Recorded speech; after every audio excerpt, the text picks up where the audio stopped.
ทำไมคิดถึงเมนูปลาทีไรมันออกมาเป็นปลาทอดทุกทีเลย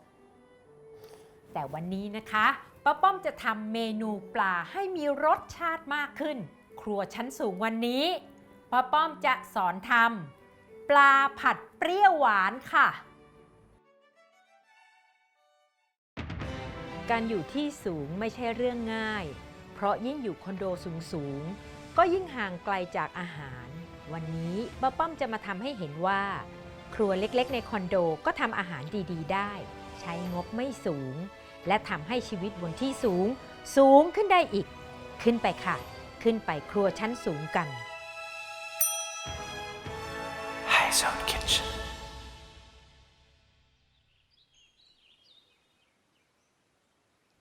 การทำผัดเปรี้ยวหวานนะคะ อย่างแรกเรามาเตรียมซอสเปรี้ยวหวานกันก่อนเลยค่ะเครื่องปรุงซอสเปรี้ยวหวานมีอยู่แค่4อย่างเองนั่นคือน้ำตาลปี๊บซีอิ๊วขาวน้ำส้มสายชูและซอสมะเขือเทศเข้มข้นในภาษาอังกฤษเรียกว่า tomato paste ดูให้ดีๆนะคะซอสมะเขือเทศมีหลายอย่างค่ะ tomato paste จะมีลักษณะข้นแบบนี้รสชาติที่ออกมาจะเค็มและเปรี้ยวนำค่ะสำหรับสัดส่วนซอสเปรี้ยวหวานนะคะง่ายมากเลยค่ะอย่างแรกถ้าพูดเป็นภาษาง่ายๆน้ำตาลปี๊บ1ส่วน1ส่วนของป้าป้อมวันนี้ประมาณครึ่งถ้วยตวงค่ะน้ำตาลปี๊บ1ส่วนซีอิ๊วขาวครึ่งส่วนในวันนี้คือเศษ1ส่วน4ถ้วยต่อไปนะคะซอสมะเขือเทศเข้มข้นเท่ากับซีอิ๊วขาวคือครึ่งส่วนเหมือนกันค่ะสุดท้ายน้ำส้มสายชูครึ่งหนึ่งของซอสมะเขือเทศเข้มข้นเรายกขึ้นตั้งไฟการตั้งไฟเพื่อให้น้ำตาลละลายนี่ค่ะน้ำตาลละลายหมดแล้วและเริ่มเดือดปุดๆแล้วสีจะเข้มและที่สำคัญขึ้นเงาเห็นไหมคะซอสเสร็จแล้วนะคะเราพักไว้มาเตรียมผักกันเลยค่ะป้าป้อมแช่ผักไว้แบบนี้ละค่ะไม่เห็นต้องเก็บใส่ถุงอะไรเลยเพราะว่าช่องเนี้ยเขามีตัวควบคุมความชื้นช่วยให้ผักผลไม้ไม่เน่าเร็วเกินไปแถมยังเก็บไว้ได้นานถึง7วันโดยไม่เสียรสชาติด้วยนะคะผัดเปรี้ยวหวานของเรานะคะมีผักแค่นี้เองค่ะการที่ป้าป้อมเก็บไว้ในตู้เย็นแบบนี้เลยเนี่ยเพราะว่าตู้เย็นรักษาความสดของผักไว้ได้แต่การจะเก็บผักให้มีอายุยืนจริงๆต้องไม่ล้างผักก่อนเก็บนะคะนำผักมาล้างเมื่อตอนจะใช้ค่ะส่วนหัวหอมนะคะปอกเปลือกซะก่อนแล้วค่อยเอาไปล้างค่ะเรามาหั่นผักเตรียมสำหรับผัดเปรี้ยวหวานเลยนะคะการใช้เขียงผักร่วมกันป้าป้อมมักจะเลือกหั่นผักที่แห้งที่สุดก่อนป้าป้อมเริ่มด้วยหัวหอมใหญ่ค่ะสำหรับพริกหยวกวันนี้ป้าป้อมเลือกใช้แต่เนื้อมันค่ะแตงกวาหรือแตงร้านอันนี้แล้วแต่ชอบใครอยากจะปอกเปลือกหรือไม่ปอกเปลือกก็ได้สำหรับวันนี้ป้าป้อมเลือกแตงกวาเนื้อแตงกวาและเปลือกแตงกวาจะนุ่มนวลกว่าแตงร้านป้าป้อมก็เลยไม่ปอกเปลือกค่ะการมีเม็ดอยู่เนี่ยมันจะทำให้ผัดเปรี้ยวหวานของเราแฉะเกินไปเอามันออกบ้างแต่สำหรับแตงร้านนะคะป้าป้อมแนะนำเลยเอาออกเถอะบางครั้งแตงร้านอะเม็ดข้างในมันจะแข็งค่ะสำหรับมะเขือเทศนะคะเอาแกนออกซะก่อนและป้าป้อมขอให้เอาเม็ดออกด้วยสำหรับสับปะรดนะคะเราก็เอาแกนกลางออกซะก่อนไม่งั้นเดี๋ยวเวลารับประทานมันจะแข็งเกินไปการทำผัดเปรี้ยวหวานนะคะ ขนาดและปริมาณของผักที่ใช้ไม่ตายตัวค่ะอยากใส่อะไรมากก็ใส่อยากใส่น้อยก็ใส่ตามสบายค่ะเพราะว่า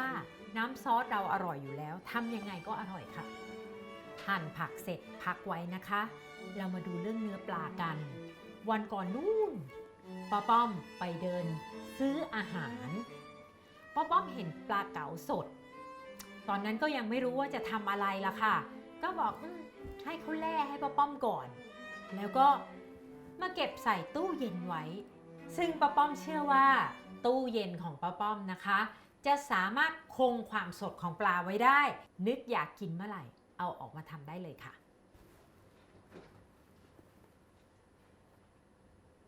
ป้าป้อมเก็บปลาไว้ก็เกือบ7 วันแล้วล่ะค่ะเนื้อยังดูสดใหม่เนื้อแน่นกลิ่นเหม็นเนี่ยไม่มีเลยเพราะว่าช่องนี้เขาคงอุณหภูมิไว้ที่-2 องศา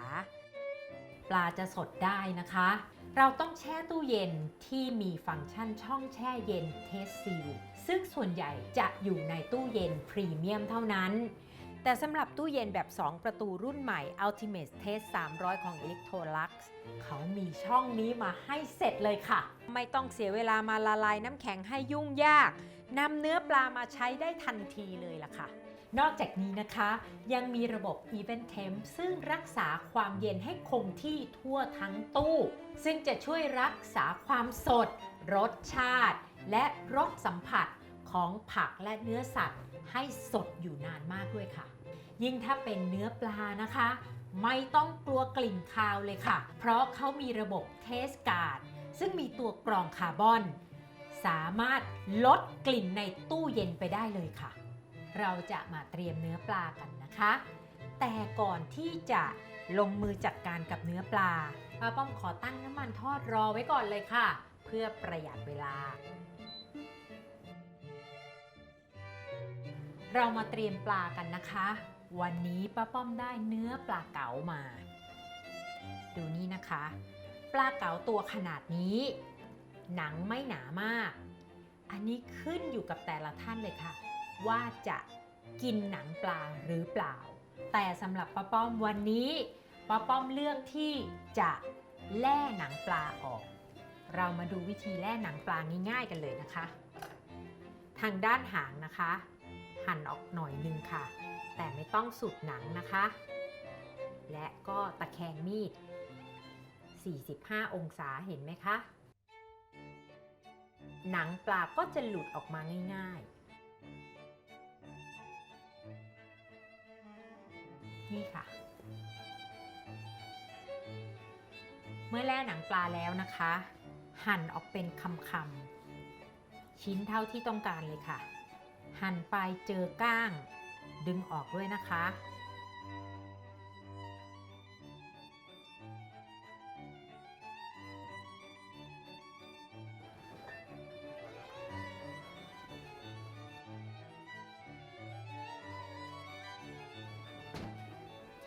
แข็งแรงใช้งานง่ายสมเป็นแบรนด์พรีเมียมจากสวีเดนเลยค่ะป้าป้อมบอกเลยนะคะเป็นตู้เย็น2 ประตูที่มีฟังก์ชันมากกว่าตู้เย็น2 ประตูทั่วไปค่ะป้าป้อมว่าน้ำมันของเราน่าจะร้อนแล้วการทอดปลานะคะ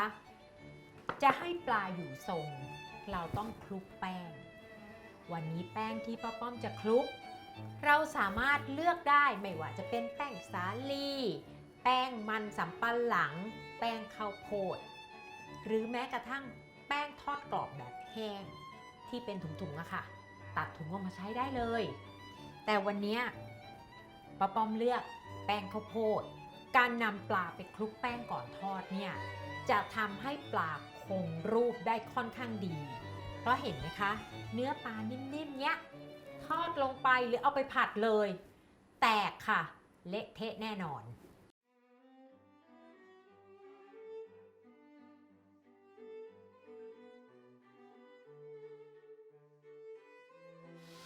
ทอดปลาจนออกสีเหลืองทองนะคะจะดูกรอบน่ากินค่ะ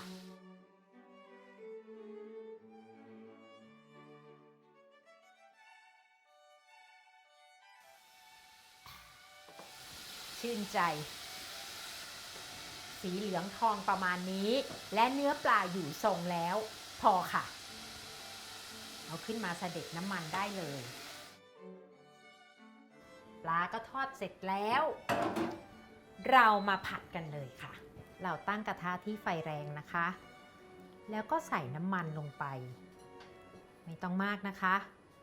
เราใช้น้ำมันเพื่อใช้ผัดเท่านั้นเองแล้วทำให้ซอสเราเงาขึ้นเมื่อน้ำมันร้อนนะคะเราพร้อมที่จะผัดค่ะอย่างแรกใส่หัวหอมลงไปก่อนเมื่อหัวหอมเริ่มใสแล้วเราก็ใส่แตงกวาลงไปค่ะตามด้วยพริกหยวกจากนั้นก็ใส่มะเขือเทศลงไปค่ะและปิดท้ายด้วยสับปะรดถ้าสังเกตดีๆจะเห็นว่าป้าป้อมใส่ผักที่มีความแข็งที่สุดลงไปก่อนผักที่นิ่มเอาไว้ใส่ทีหลังค่ะและเราก็ตามด้วยซอสเปรี้ยวหวานของเราค่ะถ้าคิดว่าน้ำซอสไม่พอคือน้ำที่ออกจากผักมาไม่พอป้าป้อมอนุญาตให้เติมน้ำเปล่าลงไปได้ถ้ารสชาติมันจางลงนะคะไม่ยากเลยค่ะเราสามารถเติมซอสของเราลงไปได้อีก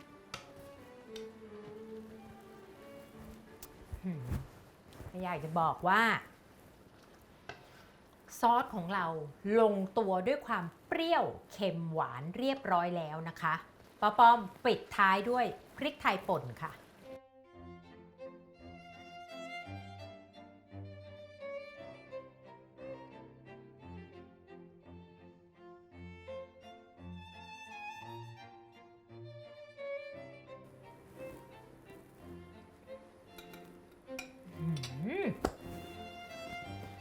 เนื้อปลายังสดแน่นตึง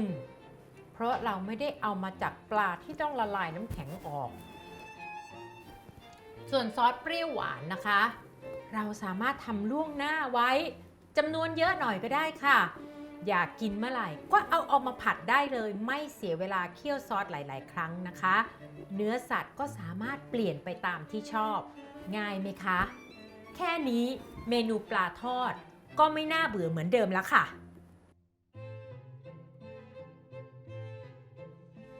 เก็บครัวเสร็จแล้วก็มากดกระดิ่งกด Subscribe ไว้นะคะเพราะว่าครัวชั้นสูงยังมีอีกหลายเมนูจะได้ไม่พลาดกันค่ะ